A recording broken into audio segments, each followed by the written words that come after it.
भाग 7 ऊर्जा शक्ति की प्रार्थना का प्रयास। अध्याय 2। मैंने उन्हें हजारों तरह की धार्मिक पुस्तकें बताईं जो अन्य तरह की पुस्तकों से ज्यादा बिकती थीं। शायद चर्च का अनुसरण करने वाले आप लोग भी उसी में आते हैं, उसने बदजबान होकर कहा। उसी समय एक और व्यक्ति हमारी मेज के पास आया और उसने हमें अपने साथ घटित एक उत्साहजनक घटना के बारे में बताया। उसने बताया कि वो अपने साथ कुछ ठीक न होने वाली चीजों से परेशान था। उसने एक हफ्ते के लिए अपनी जगह से दूर जाने का निश्चय किया और उस दौरान मेरी एक पुस्तक को पढ़ा जिसमें आस्था की व्यावहारिक तकनीकों को दर्शाया गया था। उसने बताया कि इससे उसे पहले संतुष्टि और फिर शांति प्राप्त होने लगी थी। उस दूसरे व्यक्ति ने मेरे साथ बात कर रहे सज्जन को उनकी खुद की संभावनाओं के लिए प्रोत्साहित किया।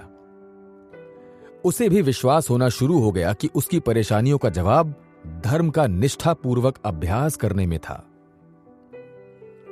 तो उन्होंने कहा कि मैंने आपकी पुस्तक में प्रस्तुत आध्यात्मिक क्रियाओं का अभ्यास करना शुरू कर दिया है। मैं विश्वास करने और यह मानने लगा हूं कि भगवान उसी लक्ष्य को पूरा करने में साथ देते हैं जिसे मैं हासिल करने का प्रयास कर रहा था। मुझ में एक एहसास जाग उठा कि सब कुछ सही होने जा रहा था और तब से लेकर आज तक मुझे किसी भी चीज ने परेशान नहीं किया, क्योंकि मुझे यह निश्चित तौर पर पता था कि सब कुछ ठीक होगा। इसलिए मैं बेहतर महसूस करने लगा और मुझे अच्छी तरह से नींद आने लगी। मुझे ऐसा महसूस हुआ कि जैसे मैंने अपनी हालत में सुधार के लिए कोई टॉनिक ले लिया था। आध्यात्मिक तकनीकों के लिए मेरी नई समझ और अभ्यास से मेरे जीवन में एक नया मोड़ आया था। जब वो चले गए तो मेरी मेज पर मेरे साथ बैठे सज्जन, जिसने पुस्तकों में मुझे सुना था, ने कहा, मैंने ऐसा पहले कभी नहीं सुना है। वो व्यक्ति धर्म के बारे में आनंदित और व्यावहारिक चीजें बोल रहा था। मेरे सामने धर्म का प्रस्तुतिकरण इस तरह से पहले कभी नहीं हुआ। उनकी सोच पर यह भी प्रभाव पड़ा कि धर्म करीब करीब एक विज्ञान है जिसे आप स्वयं के स्वास्थ्य को बेहतर तरीके से बदलने और अपने काम को बेहतर ढंग से करने के लिए इस्तेमाल कर सकते हैं। मैंने धर्म के बारे में कभी इस तरह से नहीं सोचा था। फिर उसने अपनी बात में यह जोड़ा, लेकिन आप जानते हैं, उस व्यक्ति में मुझे सबसे ज्यादा प्रभावित किस चीज ने किया? वो उस व्यक्ति के चेहरे पर जो भाव था। अब एक अजीब बात यह थी कि जब मेरी मेज के साथी ने भी यह बात कही तो उसके चेहरे पर भी वही झलक थी। उसे पहली बार यह समझ आया कि धार्मिक आस्था में बस धार्मिक चीजें नहीं हैं, लेकिन यह सफल जीवन यापन के लिए वैज्ञानिक प्रक्रिया भी है। वो व्यक्तिगत अनुभव में प्रार्थना की शक्ति के कार्य के पहले प्रभाव को महसूस कर रहा था। व्यक्तिगत तौर पर मैं ये महसूस करता हूं कि प्रार्थना द्वारा कंपन स्वर को एक से दूसरे व्यक्ति या ईश्वर को संप्रेषित करना होता है। पूरे ब्रह्मांड में कंपन स्वर होता है। मेरे सामने मौजूद मेज के प्रत्येक कण में कंपन स्वर होता है। हवा कंपन स्वर से भरी होती है। दो व्यक्तियों के बीच प्रतिक्रिया में भी एक कंपन स्वर होता है। जब आप किसी दूसरे व्यक्ति के लिए प्रार्थना करते हैं तो आप ब्रह्मांड में निहित आध्यात्मिक शक्ति को नियोजित करते हैं। आप स्वयं से किसी अन्य व्यक्ति को प्रेम की अनुभूति, सहायता, सहयोग, दया युक्त व शक्तिशाली ज्ञान पहुंचाते हैं और इस प्रक्रिया में आप ब्रह्मांड में निहित कंपन स्वर को जागृत करते हैं, जिसके द्वारा ईश्वर प्रार्थना के उद्देश्य को पूर्ण करता है। इन सिद्धांतों का प्रयोग करें और आप इसके अद्भुत परिणाम जान जाएंगे। उदाहरण के तौर पर मेरी एक आदत है जो मैं अक्सर करता हूं, उन लोगों के लिए प्रार्थना करना जो मेरे पास से गुजरते हैं। मुझे याद है कि मेरी पश्चिम वर्जीनिया की एक रेल यात्रा के दौरान मुझे एक अद्भुत विचार आया। मैंने स्टेशन पर खड़े एक आदमी को देखा। फिर ट्रेन आगे बढ़ गई और वो मेरी नजरों से ओझल हो गया। मुझे ऐसा लगा कि मैं उसे पहली और आखिरी बार देख रहा था। उसकी और मेरी जिंदगी अकारण ही प्रभावित हुई। वो अपने रास्ते चला गया और मैं अपने रास्ते। मुझे आश्चर्य हुआ कि कब उसकी जिंदगी मेरे पास से निकल गई। फिर मैंने उस व्यक्ति के लिए प्रार्थना की, एक सकारात्मक प्रार्थना जिससे उसकी जिंदगी ईश्वरीय कृपा से भर जाए। फिर मैंने उन अन्य लोगों के लिए प्रार्थना करनी शुरू की जिन्हें मैंने ट्रेन को गुजरते समय देखा था। मैंने खेतों में हल जोतते हुए किसान के बारे में प्रार्थना की और ईश्वर से उसके लिए प्रार्थना की कि उसे अच्छी फसल प्रदान करे। मैंने कपड़े फैलाते हुए एक मां को देखा और उन धुले हुए कपड़ों की कतार को देखकर लगा कि उसका बहुत बड़ा परिवार होगा। उसके चेहरे की एक और उसके बच्चों के कपड़ों को संभालने के तरीके ने मुझे बताया कि वो एक खुशहाल महिला थी। मैंने उसके लिए प्रार्थना की कि उसका जीवन खुशहाल हो, कि उसका पति उसके लिए हमेशा प्रेम करने वाला हो और वो अपने पति के लिए निष्ठावान साबित हो। मैंने प्रार्थना की कि वो धार्मिक लोग बने और उनके बच्चे सम्मानजनक व शक्तिशाली बने। एक स्टेशन पर मैंने दीवार के सहारे आधे सोए हुए व्यक्ति को देखा और प्रार्थना की कि उसे आराम प्राप्त हो। फिर हम एक स्टेशन पर रुके। वहां बहुत प्यारे बच्चे थे। एक की पैंट उसके पैरों से अधिक बड़ी, गले पर कमीज खुली, बहुत बड़ा स्वेटर पहने, बाल बिखरे हुए, चेहरा गंदा। वो लॉलीपॉप चूस रहा था और पूरी लगन से अपना काम कर रहा था। मैंने उसके लिए प्रार्थना की और जैसे ही ट्रेन चलने लगी उसने मेरी ओर देखा और मुझे एक बहुत प्यारी सी मुस्कुराहट दी। मुझे पता था कि मेरी प्रार्थना उस तक पहुंच गई है। मैंने उसकी तरफ हाथ हिलाया और उसने मेरी ओर हाथ हिलाया। मैंने उस लड़के को कभी दोबारा नहीं देखा, लेकिन कुछ समय के लिए हमारा जीवन आपस में जुड़ गया था। उस दृष्टिकोण से देखें तो उस समय ऐसा लग रहा था जैसे उस दिन बादल छाए हुए थे कि अचानक सूरज निकलने से हुई रोशनी से उस बच्चे का हृदय प्रकाश से भर गया, जो उसके चेहरे पर साफ झलक रहा था। मुझे पता है कि मेरे मन को बहुत खुशी हुई थी। मुझे पूरा विश्वास है कि ईश्वरीय शक्ति एक परिधि में उस लड़के में, फिर मुझ में और फिर वापस उस लड़के में तथा ईश्वर तक घूम रही थी और हम सभी उस प्रार्थना शक्ति के अधीन थे। प्रार्थना का सबसे जरूरी कार्य कलात्मक विचारों को जागृत करना होता है। मन के भीतर सफल जीवन के लिए सभी जरूरी स्रोत होते हैं। विचार चैतन्य में विद्यमान होते हैं। जब उन्हें प्रसारित और दिए गए प्रयोजन के साथ उचित तौर पर कार्यान्वित किया जाए तो उनसे किसी परियोजना का सफल परिचालन एवं दायित्व मिल सकता है। जब नया आदेश ये कहता है ईश्वर जगत आपके भीतर ही है, तो ये हमें बता रहा है कि ईश्वर हमारे संरक्षक ने हमारे मन और व्यक्तित्व के भीतर रचनात्मक जीवन के लिए सभी आवश्यक संभावित शक्तियों व क्षमताओं का संचय कर दिया है। इन शक्तियों को विकसित करना और बाहर निकालना हम पर निर्भर करता है। उदाहरण के लिए, मेरी जान पहचान के व्यक्ति एक ऐसे व्यवसाय में हैं जहां वो 4 कर्मचारियों के प्रमुख हैं। एक नियमित अंतराल के दौरान उन व्यक्तियों का एक विचार सत्र होता है जिसका उद्देश्य 4 में से किसी भी व्यक्ति के मन में छिपे हुए सभी रचनात्मक विचारों को बाहर निकालना होता है। इस सत्र के लिए वो बिना टेलीफोन, किसी प्रकार के अलार्म या घंटी रहित और अन्य ऑफिस उपकरणों से रहित कमरे का इस्तेमाल करते हैं। खिड़कियों को पूरी तरह ढक दिया जाता है जिससे बाहर से आने वाली आवाज को पूरी तरह से बंद किया जा सके। सत्र को शुरू करने से पहले समूह 10 मिनट का समय शांत प्रार्थना और चिंतन में बिताता है। वो ये मान लेते हैं कि ईश्वर उनके मन में रचनात्मक रूप में सक्रिय है। हर व्यक्ति अपने तरीके से शांतिपूर्वक प्रार्थना करता है और ये मानने लगता है कि ईश्वर उनके मन में व्यवसाय के लिए आवश्यक विचारों का विमोचन करेगा। इस शांत अवधि के बाद सभी अपने मन में आने वाले विचारों को बातचीत से व्यक्त करते हैं। विचारों को एक कार्ड पर लिखा जाता है और टेबल पर रखकर छोड़ा जाता है।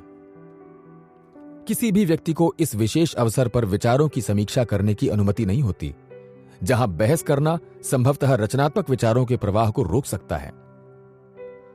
कार्ड्स को इकट्ठा किया जाता है और प्रत्येक का अग्रिम सत्र में मूल्यांकन किया जाता है, लेकिन यह प्रार्थना शक्ति से प्रेरित एक विचार दोहन सत्र होता है।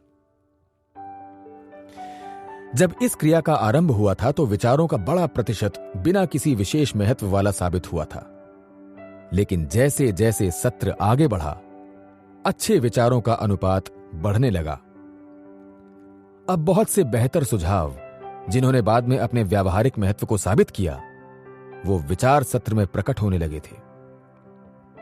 जैसे कि एक कर्मचारी ने स्पष्ट किया, इससे हमारी ये अंतर्दृष्टि सामने आई है कि न केवल तुलन पत्र में बल्कि हमने आत्मविश्वास में भी बढ़ोतरी को महसूस किया है। यहां हम चारों के बीच भाईचारे का एक गहरा एहसास उपजा था और वो भाईचारा अब संस्था में दूसरों तक फैल चुका था। अब उस परंपरागत सोच के व्यापारी कहां हैं जो कहते हैं कि धर्म काल्पनिक है और उसकी व्यापार में कोई जगह नहीं होती। आज कोई भी सफल और सक्षम व्यापारी उत्पादन, वितरण एवं प्रशासन में आधुनिक और बेहतर जांच वाले तरीकों का नियोजन करेगा, और बहुत से लोगों ने यह पता लगाया है कि उनमें से सबसे कुशल तरीका प्रार्थना शक्ति का तरीका है। प्रत्येक स्थान पर सतर्क लोगों ने यह पाया है कि प्रार्थना शक्ति की कोशिश करने से वो बेहतर महसूस करते हैं, बेहतर काम करते हैं, बेहतर नींद ले पाते हैं। मेरे दोस्त ग्रोव पैटरसन, टोलेडो ब्लेड के संपादक, एक विशिष्ट शक्ति वाले व्यक्ति हैं। वो कहते हैं कि उनकी ऊर्जा शक्ति का परिणाम कुछ हद तक इसी तरीके के कारण है। उदाहरण के लिए, वो प्रार्थना करते समय सो जाते हैं क्योंकि वो ये मानते हैं कि उनका अवचेतन मन उस समय सबसे ज्यादा तनाव मुक्त होता है। हमारे अवचेतन मन में ही हमारा जीवन नियंत्रित होता है। यदि आप अधिक आरामदेह पलों पर अचेत अवस्था में प्रार्थना करते हैं तो प्रार्थना का शक्तिशाली प्रभाव होता है। श्री पैटरसन ने मंद मंद मुस्कुराते हुए कहा, एक बार मैं उस समय घबरा गया जब मुझे प्रार्थना करते समय नींद आ गई, लेकिन अब मैं ऐसा करने की कोशिश करता हूं। प्रार्थना के बहुत से विचित्र तरीके मेरे ध्यान में आए हैं, लेकिन उनमें से सबसे प्रभावशाली तरीका वो है जिसकी फ्रैंक लोबॉश द्वारा उनकी सबसे अच्छी पुस्तक प्रार्थना, संसार में सबसे शक्तिशाली ताकत, prayer the mightiest power in the world में जिसकी वकालत की गई है। मैं इसे प्रार्थना के विषय पर सबसे व्यावहारिक पुस्तक मानता हूं क्योंकि इसमें उन नवीनतम तकनीकों का उल्लेख किया गया है जो काम करती हैं। डॉक्टर लोबॉश विश्वास करते हैं कि असली शक्ति प्रार्थना द्वारा ही उत्पन्न होती है। उनका एक तरीका गली में चलना और प्रार्थना करते हुए लोगों की फोटो लेना होता है। वो इस प्रकार की प्रार्थना को फ्लैश प्रेयर्स कहते हैं। वो प्रेम, अच्छाई और इच्छा शक्ति वाले विचारों को प्रदान करने के माध्यम से आने जाने वाले लोगों पर प्रार्थना की बौछार करते हैं। वो कहते हैं कि जब वो अचानक अपने आसपास से गुजर रहे लोगों के लिए प्रार्थना करने लगते हैं तो वो उनकी ओर मुड़कर देखते हैं और मुस्कुराकर चले जाते हैं। वो विद्युतीय ऊर्जा जैसी ऊर्जा शक्ति की ताकत महसूस करते हैं। एक बस में उन्होंने अपने साथ यात्रा कर रहे साथी के लिए प्रार्थना करते हुए फिल्म बनाई। एक समय वो एक व्यक्ति के पीछे बैठे थे जो दुखी दिख रहा था। उन्होंने बताया कि जब वो बस में आए तब उस व्यक्ति के चेहरे पर उदासी थी। उन्होंने उसके लिए अच्छाई एवं इच्छा शक्ति की प्रार्थना शुरू की। प्रार्थनाएं उसे घेरने लगीं और उसके मन में प्रवेश करने लगीं। अचानक उस व्यक्ति ने अपना सिर पीछे की ओर पटकना शुरू कर दिया और जब वो रुका तो उसकी उदासी जा चुकी थी तथा शांति वापस आ चुकी थी। डॉक्टर लोबॉश का यह विश्वास है कि उन्होंने इतने लोगों से भरी हुई बस या कार का पूरा माहौल प्रेम और प्रार्थना की सरसराहट द्वारा बदल दिया था। एक पुलमैन क्लब कार में नशे में धुत व्यक्ति थोड़ा असभ्य व अशिष्ट तथा घमंडी तरीके से बात कर रहा था और स्वयं को घृणित बना रहा था। मुझे लगा कि उस कार में प्रत्येक व्यक्ति उससे घृणा कर रहा था। कार के आधे रास्ते में मैंने फ्रैंक लोबॉश के तरीकों को इस्तेमाल करने की कोशिश की। इसलिए मैंने उसके लिए प्रार्थना करनी शुरू की और उसके लिए अच्छे विचारों की कामना करनी शुरू की। थोड़ी देर में वो किसी मिथ्या कारण से मेरे पास आने लगा और मुझे सबसे शांत मुस्कुराहट प्रदान की और प्रणाम के भाव से अपने हाथ उठाए। उसका स्वभाव बदल गया और वो चुप हो गया। मेरे पास वो प्रत्येक कारण था जिससे मैं विश्वास कर सकता कि प्रार्थना के विचार प्रभावी रूप से उसकी ओर पहुंच चुके हैं। यह मेरा अभ्यास है कि कहीं भी संभाषण से पहले मैं उनके लिए प्रार्थना करता हूं और ईश्वर से उन्हें प्रेम और अच्छे विचार को प्रदान करने की प्रार्थना करता हूं। कभी कभी मैं श्रोतागणों में से 1 या 2 लोगों को चुनता हूं जो तनावपूर्ण एवं प्रतिरोधी स्वभाव के दिखते हैं और मैं उनके लिए अपनी प्रार्थना और अच्छे विचार प्रदान करता हूं। हाल ही में दक्षिण पश्चिमी शहर में व्यापार मंडल के वार्षिक प्रीति भोज में सम्मिलित होते समय मैंने एक व्यक्ति पर ध्यान दिया जो मेरी ओर क्रोध से देख रहा था। कुल मिलाकर यह भी संभव है कि उसके चेहरे के भाव ही वैसे हों, उनका क्रोध से कुछ लेना देना ना हो, लेकिन वो विरोधी स्वभाव का दिख रहा था। भाषण शुरू करने से पहले मैंने उसके लिए प्रार्थना की और उसकी ओर अच्छे विचारों और उस दिशा में एक प्रार्थना क्रम एवं अच्छे विचार का दृश्य बनाया। जैसा कि मैंने पहले कहा था कि मैं नित्य ऐसा करता हूं। जब मीटिंग खत्म हो गई तब अपने आसपास के लोगों से हाथ मिलाते हुए अचानक मेरा हाथ किसी व्यक्ति द्वारा कसकर पकड़ लिया गया। मैं उस व्यक्ति की ओर देख रहा था। वो खुलकर मुस्कुरा रहा था। सच कहूं तो मैं जब इस मीटिंग में आया तो आपको पसंद नहीं करता था, उसने कहा। मैं धर्म उपदेशकों को पसंद नहीं करता और मुझे इसका कोई कारण समझ में नहीं आ रहा था कि आपको हमारे व्यापार मंडल के प्रीति भोज में एक वक्ता के तौर पर शामिल क्यों किया गया। मुझे पूरी उम्मीद थी कि आपका भाषण सफल नहीं होगा, लेकिन आपने जैसा भाषण दिया वो मुझे छू गया। मैं खुद को एक नए व्यक्ति के रूप में महसूस करने लगा। मुझे एक अजीब शांति का अनुभव हुआ और इस कारण अब मैं आपको पसंद करता हूं। यह सब मेरे भाषण का प्रभाव नहीं था, यह मेरी प्रार्थना शक्ति का निर्गमन था। हमारे मन में लगभग 2 अरब छोटी बैटरियों का संग्रह होता है। मानव मस्तिष्क विचार और प्रार्थना द्वारा शक्तियां भेज सकता है। शरीर की चुंबकीय शक्तियों की असल में जांच की जा चुकी है। हमारे पास भेजने वाले हजारों छोटे स्टेशन होते हैं और जब वो प्रार्थना द्वारा मिलते हैं तो इस आश्चर्यजनक शक्ति का एक व्यक्ति द्वारा और एक से दूसरे व्यक्ति के बीच प्रवाहित होना संभव हो जाता है। हम प्रार्थना द्वारा शक्ति को भेज सकते हैं जो भेजने और प्राप्त करने वाले स्टेशन के रूप में काम करती है। एक समय की बात है, एक शराबी था जिसके साथ मैं काम करता था। उसने करीब 4 महीने से नहीं पी थी। वो एक व्यापारिक यात्रा पर था और मंगलवार दोपहर को करीब 4 बजे मुझे यह गहराई से महसूस हुआ कि वो परेशानी में था। वो व्यक्ति मेरे विचारों पर हावी हो गया। मुझे लगा कि मुझे कुछ खींच रहा है, इसलिए मैंने सब कुछ छोड़ा और उसके लिए प्रार्थना करनी शुरू कर दी। मैंने करीब आधे घंटे के लिए प्रार्थना की और उसका प्रभाव कम होने लगा। फिर मैंने प्रार्थना करना बंद कर दिया। कुछ दिनों के बाद उसने मुझे फोन किया। मैं कई हफ्ते से बॉस्टन में हूं, उसने कहा, और मैं आपको यह बता देना चाहता हूं कि मैंने अभी तक नहीं पी है, लेकिन हफ्ते की शुरुआत में मुझे थोड़ी परेशानी हुई थी। क्या ऐसा मंगलवार को 4 बजे हुआ था? मैंने पूछा। उसने आश्चर्यचकित होकर जवाब दिया, क्यों? हां, आपको कैसे पता? किसने बताया? मुझे किसी ने नहीं बताया, मैंने जवाब दिया। मतलब मुझे किसी व्यक्ति ने नहीं बताया। मैंने मंगलवार को घटित उसके प्रति अपने मन में उपजी भावना के बारे में बताया और उसके लिए की गई आधे घंटे की प्रार्थना के बारे में भी बताया। वो विस्मित रह गया और बोला, मैं एक होटल में था और एक बार मैं रुका था।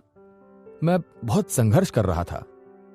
मैंने आपके बारे में सोचा जिससे मुझे आपकी मदद मिल सके और मैं प्रार्थना करने लगा। उसके द्वारा शुरू की गई प्रार्थना मुझ तक पहुंच गई और मैं उसके लिए प्रार्थना करने लगा। हम दोनों एक घेरे में शुरू होने वाली प्रार्थना में जुड़ गए और ईश्वर तक पहुंच गए। उस व्यक्ति को परेशानी का सामना करने वाली शक्ति के रूप में जवाब मिल गया और उसने क्या किया? मैं दवाई की एक दुकान में गया और टॉफी का एक पैकेट खरीदा तथा बिना रुके वो सारी टॉफियां खा गया, जिसने मुझे उस ओर जाने से दूसरी ओर खींच लिया। और उसने बताया कि इसलिए उसने नाम दिया प्रार्थना और टॉफी। एक युवा विवाहित महिला ने यह स्वीकार किया कि वो घृणा व शंका से भरी रहती है और यह भी कि हमेशा बच्चों के लिए बहुत चिंतित रहती है। उसे चिंता रहती है कि कहीं वो बीमार ना हो जाएं या किसी दुर्घटना के शिकार ना हो जाएं अथवा स्कूल में फेल ना हो गए हों। उसका जीवन असंतुष्टि, भय, घृणा और अप्रसन्नता का एक दयनीय मिश्रण था। मैंने उससे पूछा कि क्या वो हमेशा प्रार्थना करती है। उसने बताया, केवल तब जब मैं बहुत मायूस हो जाती हूं और उसके लिए कुछ नहीं कर पाती। लेकिन मुझे यह स्वीकार करना होगा कि प्रार्थना का मेरे लिए कोई मतलब नहीं है, इसलिए मैं बार बार प्रार्थना नहीं करती। मैंने उसे सुझाव दिया कि सच्चे मन से प्रार्थना करने से उसकी जिंदगी बदल सकती है और उसे घृणा व भय वाले विचार की बजाय प्रेम के विचार को भेजने के लिए कुछ निर्देश दिए।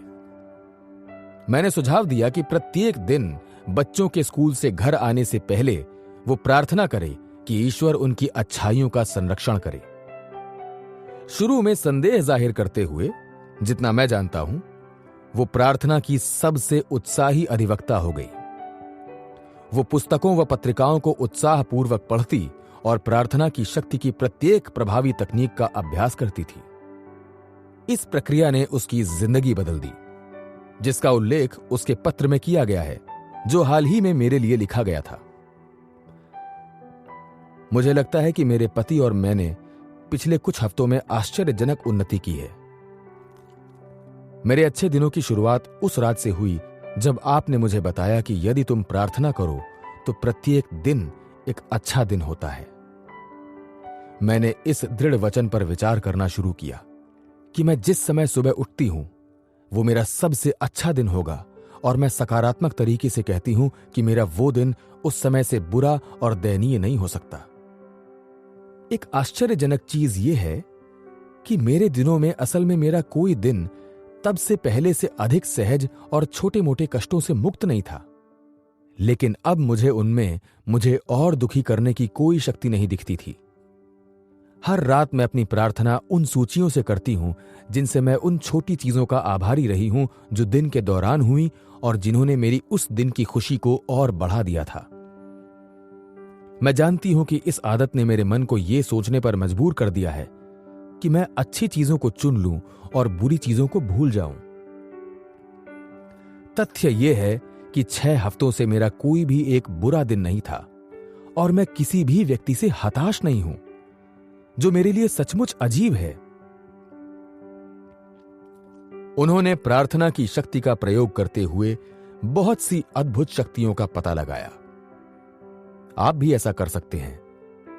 प्रार्थना द्वारा असरकारक परिणाम पाने के 9 नियम निम्नलिखित हैं। पहला, कुछ पलों के लिए प्रतिदिन एकांत में बैठें, कुछ न बोलें, केवल ईश्वर के बारे में सोचने की कोशिश करें। यह आपके मन को आध्यात्मिक रूप से ग्रहणशील बना देगा। दूसरा, फिर सामान्य प्राकृतिक शब्दों का इस्तेमाल करके मुंह से जाप करें। ईश्वर को अपने मन की बात कहें। यह न सोचें कि आपको पारंपरिक धार्मिक वाक्यों का इस्तेमाल करना है। तीसरा, अपनी ही भाषा में ईश्वर से बातचीत करें। वो इसे समझते हैं। आप काम पर जाते समय प्रार्थना करें, भूमिगत रास्ते में, बस में या अपनी डेस्क पर। संसार से दूर रहने के लिए आंखें बंद करके कुछ मिनट प्रार्थना करें और ईश्वर की उपस्थिति में कुछ समय के लिए ध्यान लगाएं। आप प्रतिदिन जब ऐसा करेंगे तो ईश्वर को अपने समक्ष पाएंगे। चौथा, प्रार्थना करते समय ईश्वर से हमेशा प्रश्न ना करें, लेकिन बजाय इसके ईश्वर का आशीर्वाद स्वीकार करें और अपनी प्रार्थना का बहुत सा समय धन्यवाद करते हुए गुजारें।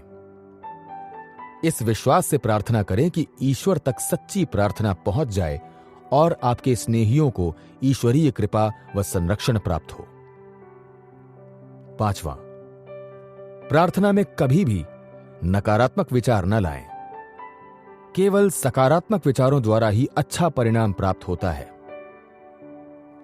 6, ईश्वरीय इच्छा के प्रति हमेशा सम्मति प्रकट करें।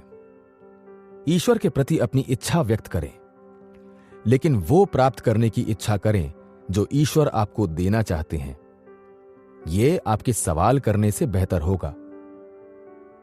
7वां, सब कुछ ईश्वर के हाथों में छोड़ने के भाव का अभ्यास करें। अपनी क्षमताओं से बेहतर प्रदर्शन करने पर सवाल करें और उसका परिणाम ईश्वर पर छोड़ दें। 8वां, उन लोगों के लिए प्रार्थना करें जो आपको पसंद करते हैं या जिन्होंने आपको प्रताड़ित किया है। अप्रसन्नता आध्यात्मिक शक्ति की अवरोधक है। और 9वां, उन व्यक्तियों की सूची बनाएं जिनके लिए प्रार्थना करनी है। जितना आप दूसरे व्यक्तियों के लिए प्रार्थना करेंगे, विशेषतः जो आपके संपर्क में नहीं है, प्रार्थना शक्ति के उतने ही बेहतर परिणाम आपके समक्ष आएंगे।